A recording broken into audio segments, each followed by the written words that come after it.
Assalamualaikum warahmatullahi wabarakatuh. Perkenalkan, saya Aisyah Salsabila dengan NIM 2120018 dari kelas TKM kelas B dengan dosen pengampu yaitu Bapak Mutamam MED. Saya di sini ingin menjelaskan sedikit mengenai TKM itu apa dan mengapa TKM itu perlu dipelajari. Yang pertama, langsung saja ke materi, yaitu apa sih TQM itu? TQM atau Total Quality Management merupakan sebuah sistem manajemen yang mengangkat kualitas sebagai strategi usaha dan berorientasi pada kepuasan pelanggan dengan melibatkan seluruh anggota organisasi. Sehingga dapat disimpulkan bahwa TQM itu merupakan suatu pendekatan manajemen yang secara sistematis berorientasi pada organisasi, pelanggan, dan pasar melalui kombinasi antara pencarian fakta, praktis, dan penyesuaian masalah guna untuk menciptakan peningkatan secara signifikan dalam kualitas produktivitas, kemudian kinerja lain dalam sebuah perusahaan. Kemudian alasan apa sih mengapa kita perlu mempelajari adanya TQM ini? Yaitu manfaatnya untuk TQM untuk perusahaan ada: 1. Terdapat perubahan kualitas produk dan pelayanan. Yang kedua itu staf lebih termotivasi. Kedua, produktivitas semakin meningkat. Kemudian produktivitas cacat berkurang. Kemudian permasalahan dapat diselesaikan secara cepat. Kemudian membantu terciptanya adalah adanya teamwork. Kemudian hubungan antara staf dan departemen yang berbeda itu lebih mudah. Kemudian manfaat TQM untuk pelanggan. Tadi kan udah membahas mengenai TQM untuk perusahaan. Sekarang TQM untuk pelanggan, yaitu pelanggan lebih merasa bahwa dirinya itu diperhatikan, kemudian tidak memiliki masalah dengan produk atau pelayanan yang lain, kemudian kepuasan pelanggan itu dapat terjamin. Adapun keunggulan perusahaan yang menerapkan TQM itu, yang pertama, TQM mengembangkan konsep kualitas dengan pendekatan totalitas. Kemudian adanya perubahan dan perbaikan secara terus-menerus dengan menerapkan TQM di perusahaan dituntut untuk selalu belajar dan berubah untuk memperbaiki dan meningkatkan kualitas kemampuannya. Kemudian adanya upaya untuk mencegah, artinya dari perancangan produk, proses produksi hingga menjadi produk akhir atau hasil akhir, produk yang baik tanpa adanya produk yang cacat, sehingga perusahaan itu mampu mengurangi biaya atau cost reduction, menghindari pemborosan, menghasilkan produk secara efektif dan efisien yang pada akhirnya dapat meningkatkan profit perusahaan tersebut. Kemudian yang selanjutnya saya akan membahas mengenai sejarah TQM, perkembangan MMT atau TQM atau TQM. Penggagas MMT mulainya manajemen mutu terpadu, mulainya adalah ahli manajemen mutu dari Amerika. Pertamanya yaitu dari Amerika. Namun tumbuh berkembang dimulai dari negara Jepang. Sebagai negara dari pemenang dunia kedua, Amerika dan sekutunya menurut Marshall Plan atau Perjanjian Perang Dunia berkewajiban membantu negara yang dikalahkan, khususnya negara Jepang. Nah, jadi Amerika itu negara pemenang dari Perang Dunia Kedua, membantu negara yang khususnya dikalahkan yaitu negara Jepang. Untuk itu, Eisenhower mengutuskan banyak ahli manajemen mutu untuk berangkat ke Jepang, dengan salah satunya adalah Edward Deming. Edward Deming itu berangkat ke Jepang, kemudian Deming dan kawan-kawan mengajarkan MMT atau manajemen mutu terpadu di negeri Sakura tersebut. Itu menjadi pemicu universitas di Amerika yang kemudian meminta Deming untuk mengajarkan di banyak perguruan tinggi di sana.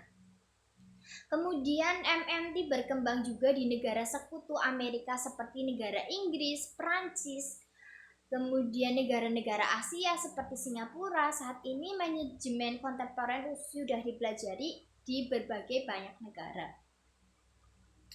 Kemudian saya akan membahas mengenai para ahli TQM atau orang-orang yang mengemukakan pendapat mengenai Total Quality Management.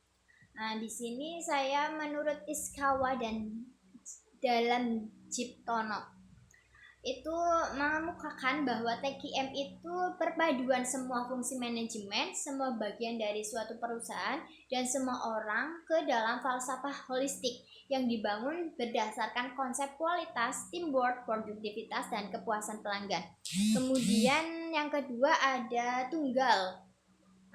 Tahun 1993 mendefinisikan bahwa TQM itu sebagai pengelola organisasi secara keseluruhan agar organisasi memperoleh suatu keunggulan pada semua produk dan jasa yang terpenting, khususnya bagi para pelanggannya.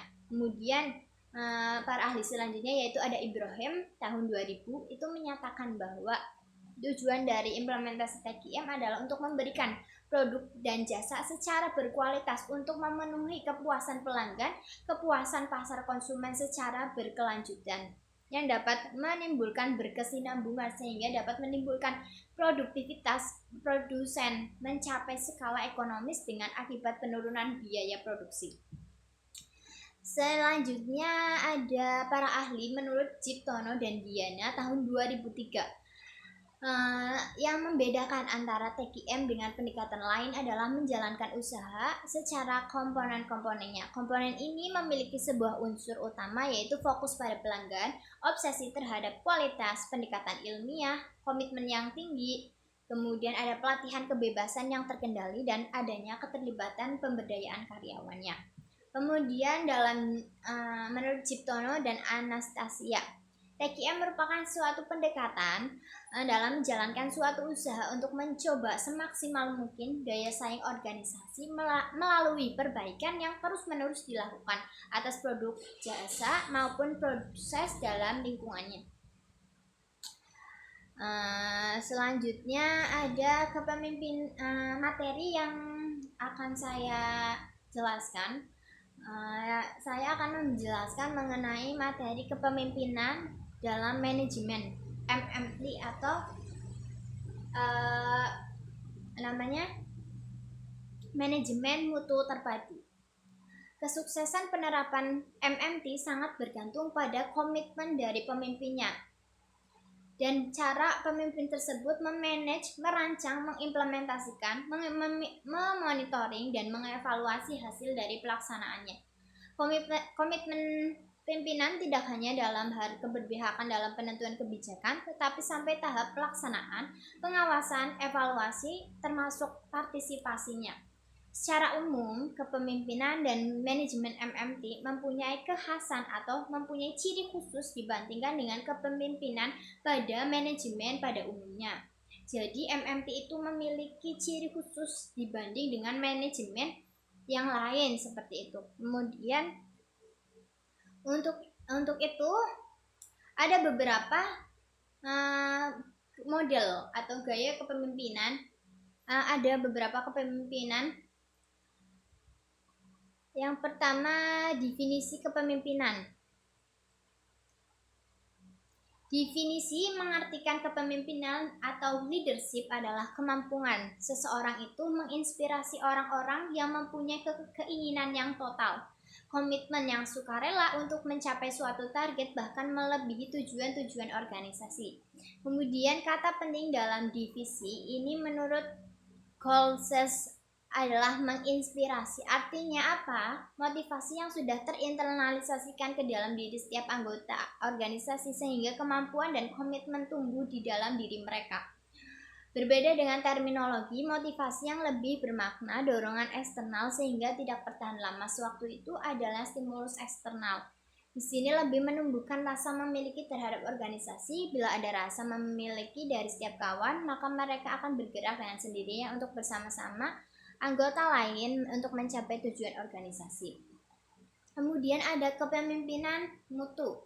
Kepemimpinan mutu adalah seorang yang mengukur kesuksesannya dengan kesuksesan staf dan kepemimpinan dalam organisasinya.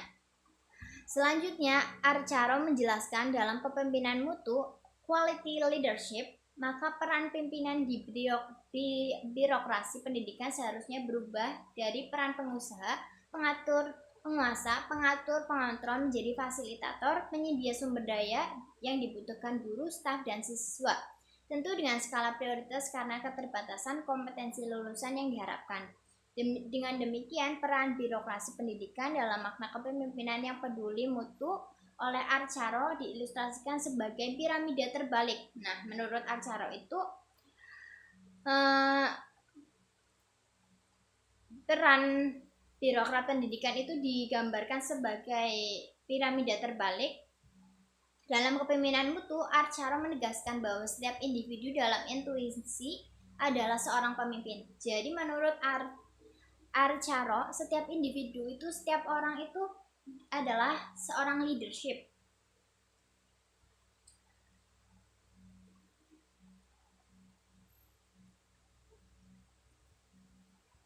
Setiap individu harus memperlakukan pihak lain sebagai pelanggan dan sekaligus menyadari bahwa dirinya adalah pemasok dari pelanggannya tadi. Setiap individu difasilitasi, diberdayakan untuk berkreasi, berinisiatif mencapai tujuan dari bagian intuisi. Setiap individu bertanggung jawab, berperan aktif, menghilangkan setiap hambatan untuk mencapai kinerja yang tunggal. Jadi di sini apa? Bahwa setiap orang itu mempunyai jiwa kepemimpinan. Setiap orang itu punya tanggung jawab dan harus berperan aktif dalam lingkungannya atau di dalam kinerjanya, seperti itu. Kemudian ada gaya kepemimpinan.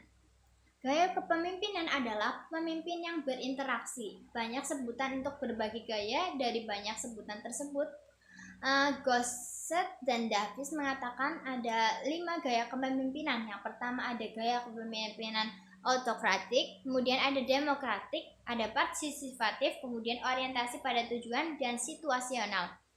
Yang pertama kita akan membahas mengenai gaya kepemimpinan autokratik. Gaya kepemimpinan autokratik disebut juga diktatorial. Sebagian orang menyamakan gaya dengan militaristik. Pemimpin dengan gaya ini mengambil keputusan tanpa mempertimbangkan orang atau karyawan yang harus mengerjakan keputusan tersebut atau terkena akibat dari adanya keputusan tersebut. Pemimpin ini menyuruh dan mengerjakan secara patuh apa yang ia katakan, menyuruh orang secara patuh. Kritik terhadap gaya kepemimpinan ini bahwa walaupun gaya ini mungkin berhasil pada kondisi tertentu, tetapi tidak akan berlangsung dengan jangka yang panjang. Gaya kepemimpinan ini tidak sesuai dengan konteks kepemimpinan mutu. Nah, jadi gaya kepemimpinan autokratik itu sama saja dengan gaya kepemimpinan diktator, atau seseorang tersebut hanya menyuruh bawahannya itu untuk mematuhi atasannya atau mematuhi penguasanya, sehingga bawahan atau para staf-stafnya itu tidak mampu melawan atas kepemimpinan tersebut. Seperti negara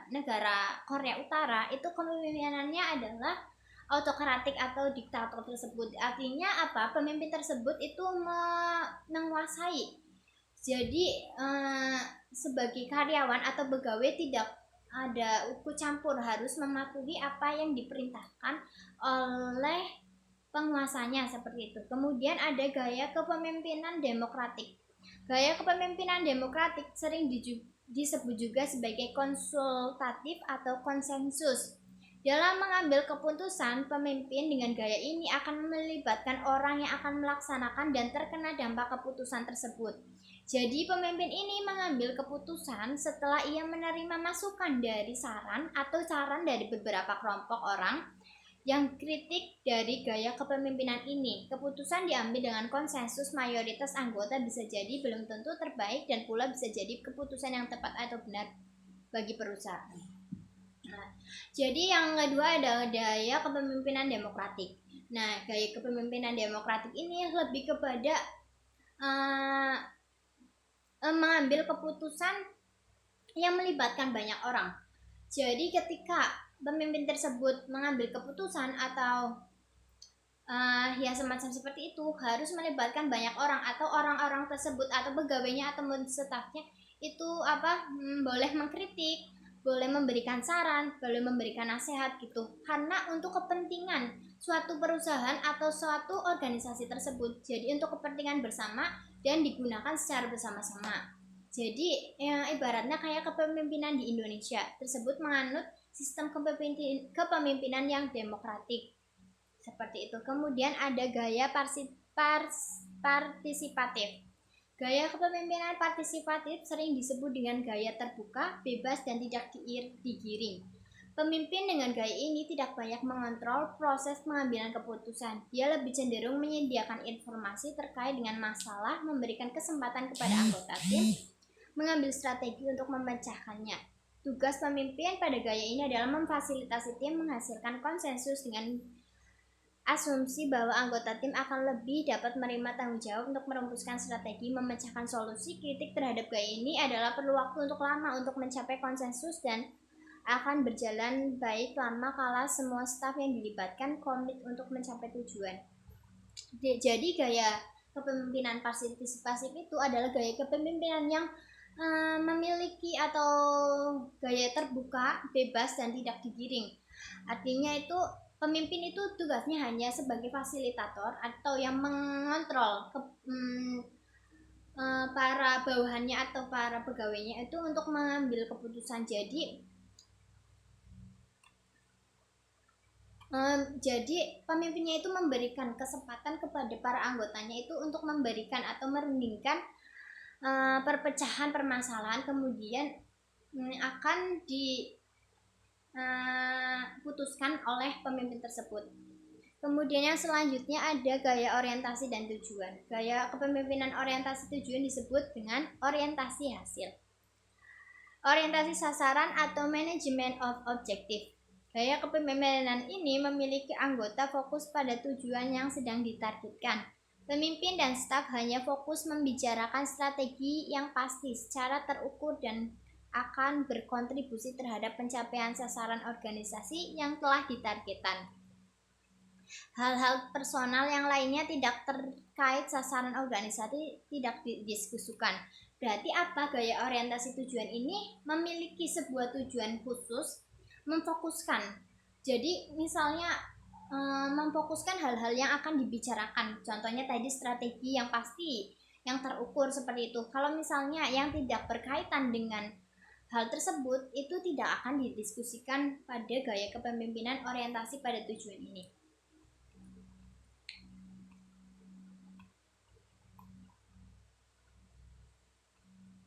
Kemudian ada gaya situasional yang terakhir ya.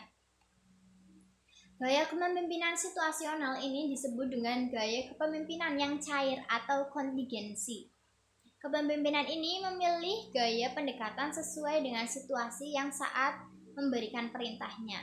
Identifikasi situasi lingkungan didasarkan pada hal berikut: hubungan pemimpin dengan anggotanya, terus bagaimana persisnya tindakan yang dilakukan harus sesuai dengan spesifik petunjuknya, besar kewenangan yang dipunyai pemimpin dengan anggota lain, jenis gaya kepemimpinan yang dimana yang dipilih tergantung situasi yang dominan dari faktor-faktor di atas.